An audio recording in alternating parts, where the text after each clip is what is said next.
Hello there guys, welcome to another of my live videos and on this video this morning I am going to be giving you an update on some more transfer news.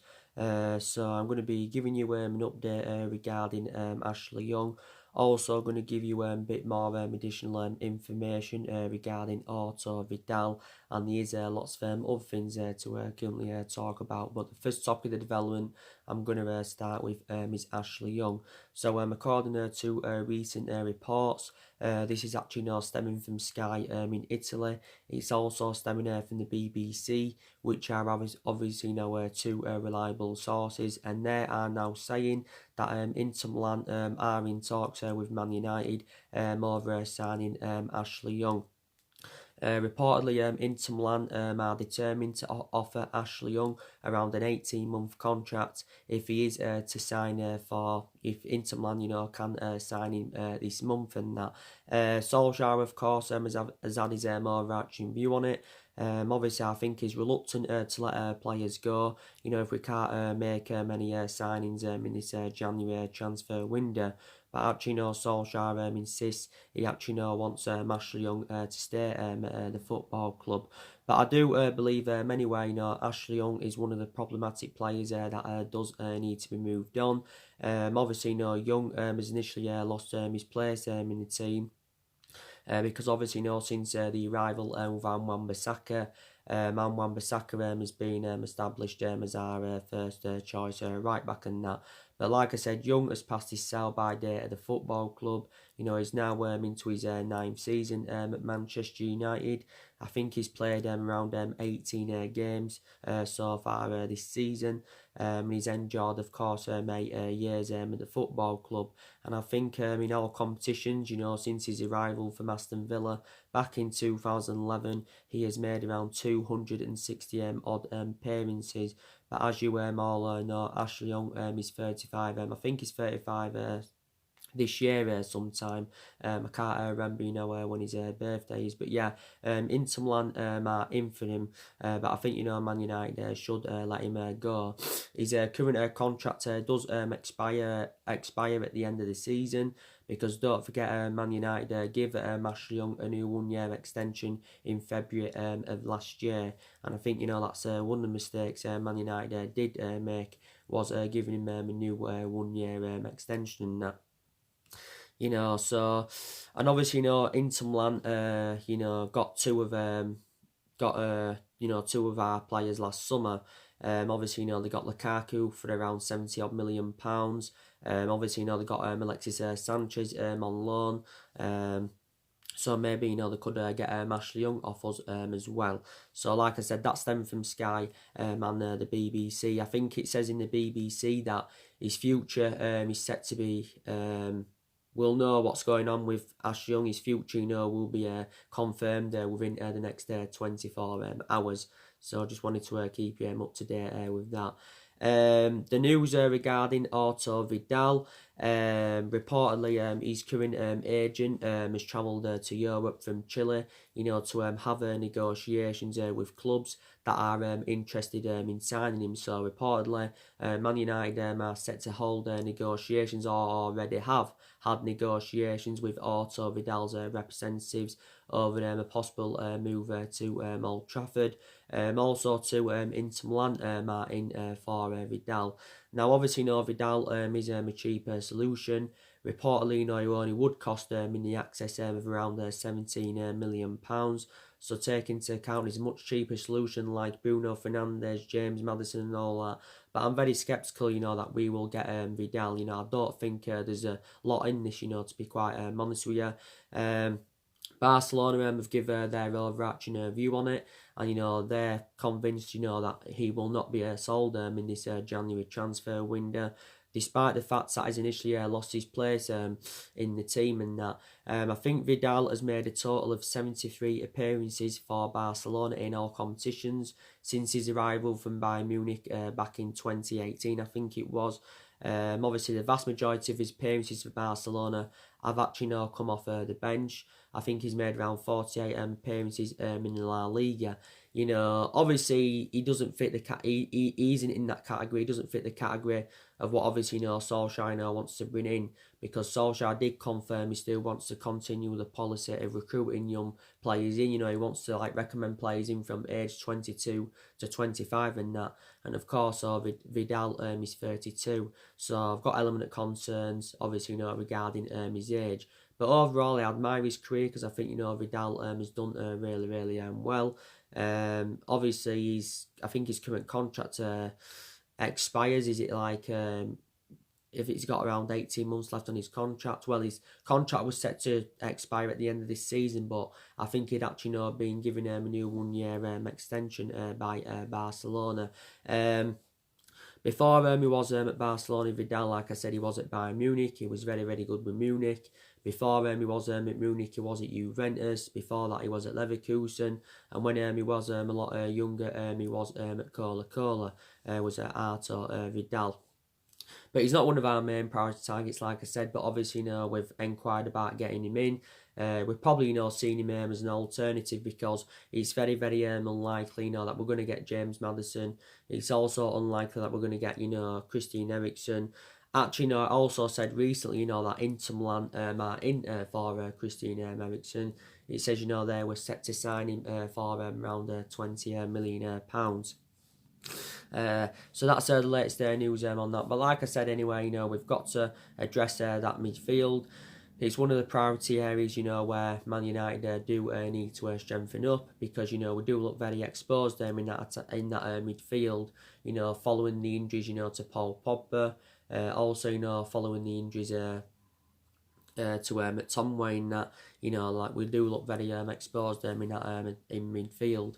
And we've also got to get a couple of strikers in. We need to recruit a replacement for Romelu Lukaku and Alexis Sanchez. And there's possibly other areas in the squad as well that do need to be addressed. But definitely our recruitment has got to improve, because our recruitment has been very poor. Not only recently, but it's been poor for several years in that. So I think, from my own perception, we need at least 5 to 6 more signings if we are to be back to being a competitively level football club. And we've got to get the right calibre players in.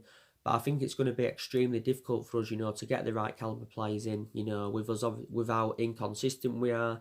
Obviously, with us not being in Champions League football. So it's going to be very difficult for us. But like I said, there's more players that definitely need to leave Manchester United. I think, the vast majority of these players need to go. And I think we need to recommend a new team in that, because quite clearly our squad is not good enough, despite the fact, that a lot of money is being invested into the football club over the years. Not only that, we've also got players on big contracts at the football club. You saw my video that I did yesterday night. I give you my match reaction for the Man United Man City game. Obviously, we lost by 3-1 at Old Trafford in the Carabao Cup semi-final first leg. And you can all but say now the tie is over, because obviously now we've got to overcome a 2-goal deficit at the Etihad. We play City in the second leg at the Etihad on the 28th of January, which is towards the back end of this month. And I don't see it happening, so I'm very sceptical now that we are going to get to the final of the competition. And like I said on recent videos, I did say the Carabao Cup is a priority for us. I said it could be our only chance of getting many silverware on the board this season, but looking like now it's not going to happen. So you can say now our ambitions is our ambitions is that top 4 in the league. Also, the Europa League. The Europa League, of course, is another route to Champions League football. Maybe you can say the FA Cup is an ambition, but to be quite honest with you, I can't see us winning the FA Cup. But, we are a total embarrassment. We're 3 games now into 2020. Obviously, we've only played 1 league game so far in 2020, but we have not yet won in all competitions in 2020. We have only scored 1 goal in 3 games. And like Solskjaer recently said, he expects us to enjoy a better 2020 than what we saw last year. So he said, this was prior to the Arsenal game, that he thinks 2020, will be a successful year.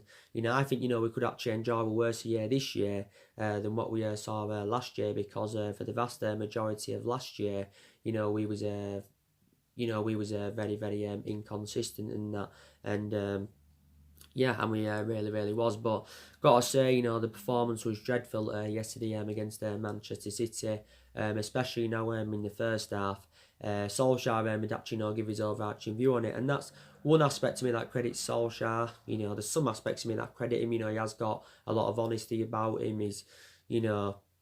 And I do credit him for that. But he actually says the first half was the worst spell this season under him. I think overall, I think he said it's the worst performance, since obviously, he come to Man United, and that.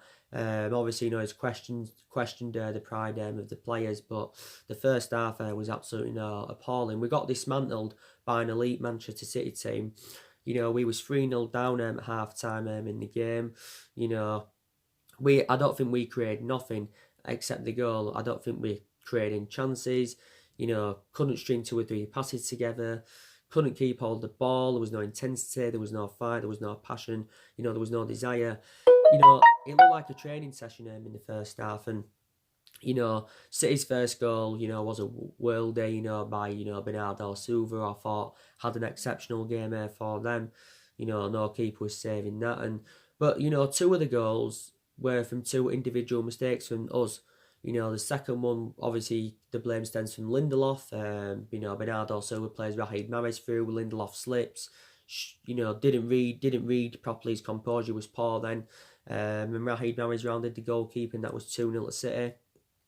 And the third goal, of course, came from an Andres Pereira own goal. So, obviously, it was basically all over at half-time and that. And then City had other chances, Sterling missed a sitter. Bernardo Silva had a shot, De Gea saved it. I think Mahrez had a couple of chances in the second half, so David De Gea had to make quite a lot of world-class saves. So I'm just relieved that it wasn't a total humiliation. It wasn't a 6-1, but it could have quite easily have been. And I thought our performance was totally comparison to the one at the Etihad earlier on in the season, because we beat Man City at the Etihad earlier on in the season in the league. We beat them by 2 goals to 1, but. I don't think Man United, many Man United fans, will be surprised by, the performance and that. Solskjaer, of course, had made 5 changes from the 0-0 draw with Wolves. Like I said, he stuck with a 4-2-3-1 formation. Like I said, David De Gea winning goal. He went with Wan-Bissaka at right back. Jones and Lindelof as a centre-back partnership. Maguire, obviously, didn't play because he's out with a foot injury. I thought, Maguire would have played. Left back went with Brandon Williams. To be fair, I thought he had a good game, Brandon Williams. The midfield went with Fred and Pereira. I don't think Fred had a bad game. The 3 attackers, went with James, Lingard in number 10. Rashford on the right and Mason Greenwood up top and all that. And that was actually Mason Greenwood's first Manchester derby appearance in that. But yeah, he did make 5 changes, But it was an absolutely dreadful performance in that. And, some people say maybe if we'd have had Harry Maguire fully fit, maybe if we had, Paul Pogba and McTominay in that midfield, maybe, would have been a different team. Maybe we would have put up a better performance out. But, injuries is not excusable for how inconsistent, we have been for the vast majority of this season and that. But, Solskjaer said prior to the game that obviously, he admires Pep Guardiola and obviously, the Man City team. And don't forget, he had made a comparison, between Ferguson and Pep Guardiola. And he's aware, Solskjaer, that, Pep Guardiola makes a massive influence on the game. But he thinks, Ferguson made more of an influence on the game than Pep Guardiola and that. But, with Man City, they'll have the same perception, of what we had. Their priority, will be the Carabao Cup and that, because that could be any chances they've got of winning any silverware this season. You know, obviously, you know, they want to finish runners up in the league, but you know, Pep Guardiola, you know, has given up on their title ambitions. Like I said, City are going for runners up, and City have not been as good as we thought, you know, they would have been this season. And that, you know, reflecting that on, you know, they are still the best team in England. You know, they've won 2 back-to-back titles. This season they were looking to win their 3rd title on the trot on that. You know, but they're too far behind Liverpool now. Liverpool are 14 points ahead of them. You know, City won't win the Champions League because they haven't even got a pedigree in the Champions League. And I don't see them winning the FA Cup and that. But now I do actually see them winning the Carabao Cup if I'm going to be quite honest with you in that. Yeah, I do really see them winning it.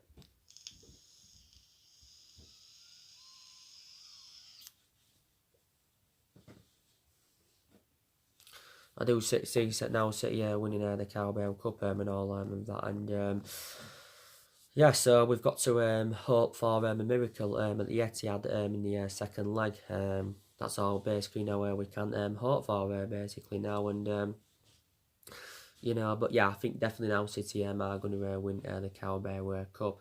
And you know, we've got games coming up thick and fast. You know, we've got Norwich coming up soon at home. That's a game, you know, we should be winning, but I can't assure we're going to win that because, like I said, this season, you know, we have been very poor against lowered opposition. We've done well against elite opposition mainly, but we haven't really replicated it against lower opposition.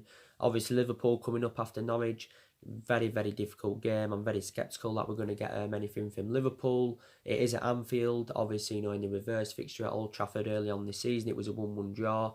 You know, we're the only team this season in the Premier League, you know, to take many points from Liverpool. So yeah, we have got games coming up thick and fast. But like I said, I think, you know, like I said on my reaction yesterday, I think we need to get Solskjaer out of this club now. You know, I think he's had long enough, to be fair. You know, he's now been here 13 months, so he has been here over a year. He's been permanent manager for 10 months, or is it nearly 10 months he's been a permanent manager. And I think that was one of the mistakes Man United made, I've got to say, was giving him the job and that.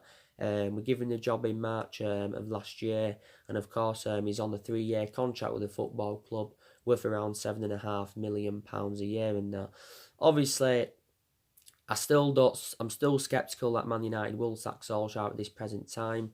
I think they will eventually, but just not at this present time. Like I said on my recent videos, I think, you know, Bard and that, and, you know, Ed Woodward, you know, they're all determined to back him in the next couple of windows. So they're determined to back him in this January window. They're determined to back him in the summer and that, to see who else he can recommend in to the football club, you know. But I just think, you know, Ole Gunnar Solskjaer's time is up now at Man United. And, you know, like I said, you know, when we recommended him in, you know, after the sacking of Jose Mourinho in December of 2018, was it? When we recommended him in, you know, he did really, really well when he was the interim manager in that 3-month period. You know, the results were good, the performances were good, he exceeded expectations. But, you know, since he's got the job permanently, you know, everything has just seemed to have all gone wrong and all of that. And like I've said,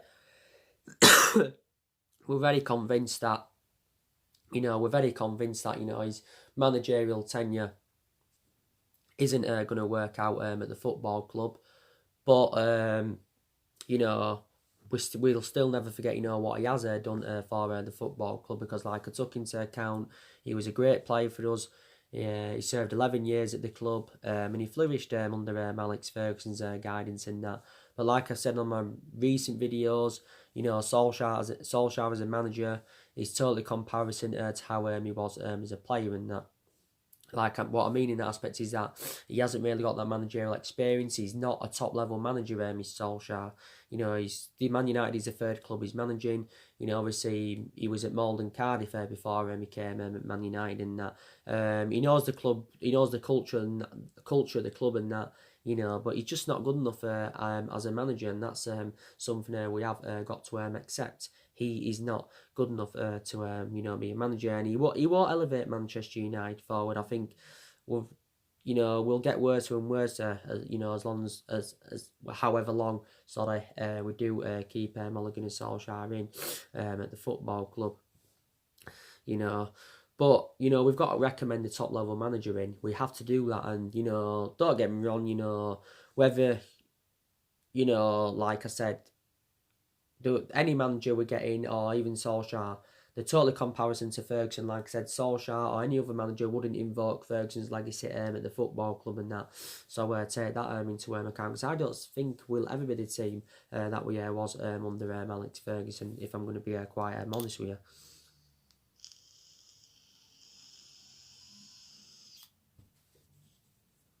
If I'm going to be quite honest with you in that, but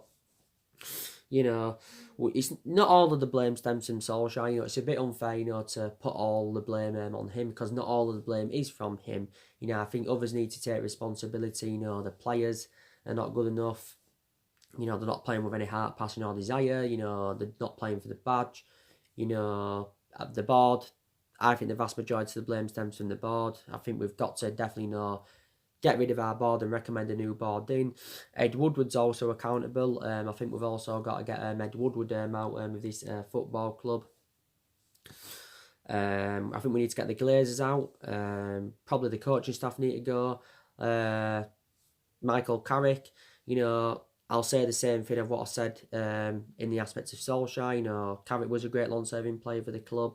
But I think, he also needs to go as well. So, yeah, we need to see a variety of changes at Manchester United, definitely in that. And, if Solskjaer is to be sacked, he will be the fourth permanent manager to be sacked since the Ferguson era. And we're not really known for a sacking club, despite the fact that we've sacked 3 managers since the Ferguson era. Of course, David Moyes left them after 10 months. He enjoyed the shortest tenure with the club.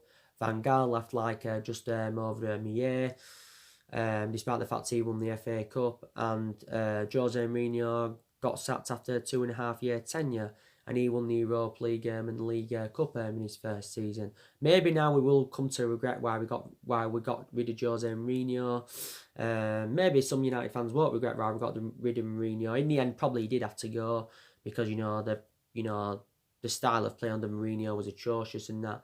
But I think our style of play is actually worse under Solskjaer than what it was under Jose Mourinho and that. What I think Man United should have done is we should have actually recommended Jose Mourinho in at an earlier point. Maybe we should have got him in after Ferguson retired. And Ferguson made one mistake, and that was he made one mistake recommending David Moyes in, but that's the only mistake Alex Ferguson did make, and that. But you've got a lot of Man United fans obviously now demanding Mauricio Pochettino in.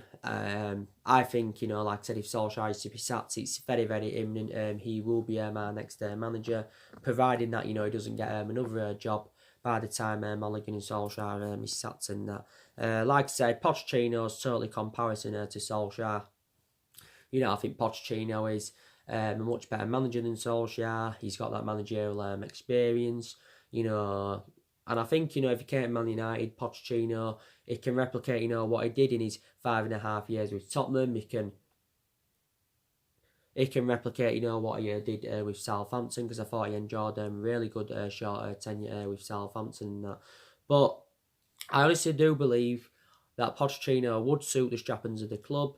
He would suit the strappings of the club.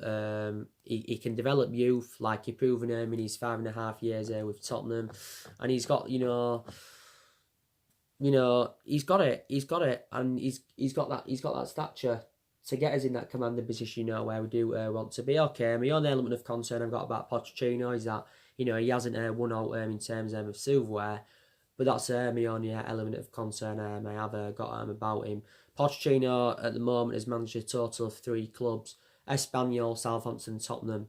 2 of obviously the clubs he's managed have obviously been Premier League clubs in that. And the beneficial thing as well is that we wouldn't have to pay anything to recommend him in. We wouldn't have to pay anything at all in compensation, because obviously he's currently managerless at the moment and that. But yeah, I think we've got to get Mauricio Pochettino in now, without a shadow of a doubt.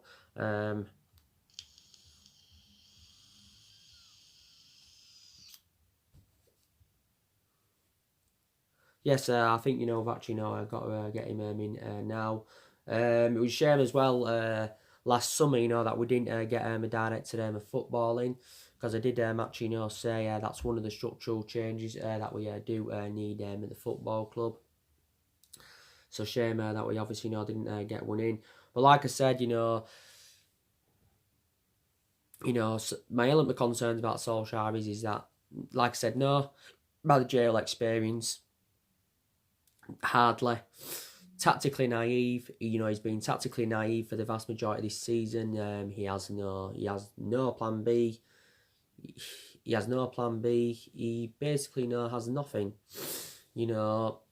Okay, Solskjaer's got a lot of trustworthy in his young players, and when he confirmed at the start of this season, that the young players, would get given their opportunities, and to be fair, the young players have been given their opportunities in that. And I think we've obviously got a lot of young players in the squad. I think Greenwood's doing well. He's flourishing as a Manchester United player. He's been in good form this season as Greenwood. But I think he needs to play more regularly in the Premier League. He plays like in the Cup and the Europa League, the Carabao Cup and the Europa League. He gets more chances, but he doesn't really start from the start in the Premier League. Brandon Williams has done well. Tuanzebe has done well in the games he's played in. James Garner's done well in the games he's played in. But there again, I've got some element of concerns about some of the young players. So maybe we need to get rid of them or loan some of them out this year. Chon's one of my element of concerns. I don't think he's at that level yet. I think it's going to take him time, to emulate to that level. So we need to loan him out. Angel Gomez, he actually came off the bench yesterday, so it was good to see him, get a chance. I did say, didn't I, when was Ole Gunnar Solskjaer going to be convinced, to give Angel Gomez his opportunities. He obviously, came on for Daniel James and that. But I've got to say, there is still Deadwood at the football club, definitely. There's still some players I'd keep at Man United, definitely not. Obviously keep Rashford. Rashford's been in scintillating form this season. He scored yesterday, which was a positive. That's his 17th goal this season for Man United. I think he's made now 198 or is it 199 appearances in all competitions since he broke into the senior squad back in 2016 and that. But so far Rashford has spent the entirety of his career with Man United. I don't think from now he'll spend the entirety of his career with Man United. I think at some point he'll want to rejuvenate his career, and he'll obviously want to move on with Rashford. But he's only the age of 22. Is Rashford. I'd keep Martial because I think he's also done really, really well. He was recently out with illness. He came on yesterday though, so he's back now from illness. As you all know, Martial operates in that central role, so he plays in the number 9 and that. But I would definitely keep him. He's done good this season, the games he's played in, I think, but he's obviously sustained also quite a few injuries this season. I'd definitely keep the 3 signings that we recommended in last summer, because we spent nearly £150 million last summer on Daniel James and Wan-Bissaka and on Harry Maguire.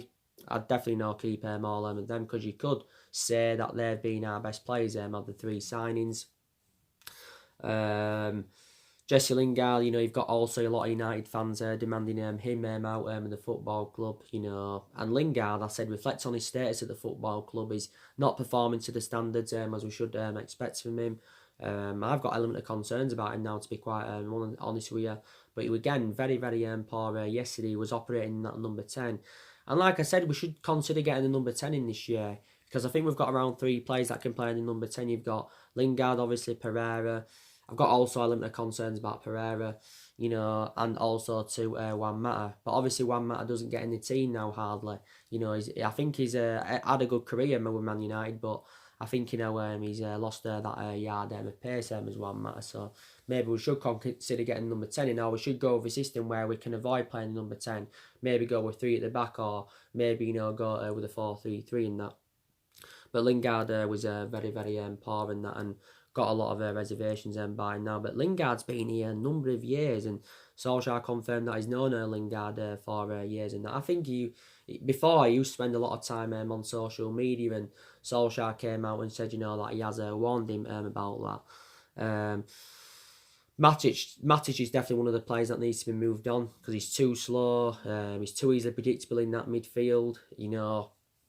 Like I said, Young needs to go. Jones is another player that needs to go. He's been a long-serving player at the club. I think, we maybe also need to move Marcus Rojo out. I think he's still currently out with injury at the moment. And more injuries now are coming onto the horizon as players were just coming back from injury. Obviously we've got Pogba out for around 3 to 4 weeks. McTominay's out until February. Maguire's just sustained a foot injury, but the good news is we've got Bay, Fosu-Mensah and Rojo. They're now very, very close to making their return. So they actually, should be back for the Norwich game. If not Norwich, the game against Liverpool, definitely. And all of that. So yeah, guys, that's mainly everything here to update you with today. Drop your comments, likes below on the channel. If you do, consider subscribing as always, and take care, God bless, and there will be more live videos coming up this afternoon. Thanks for watching.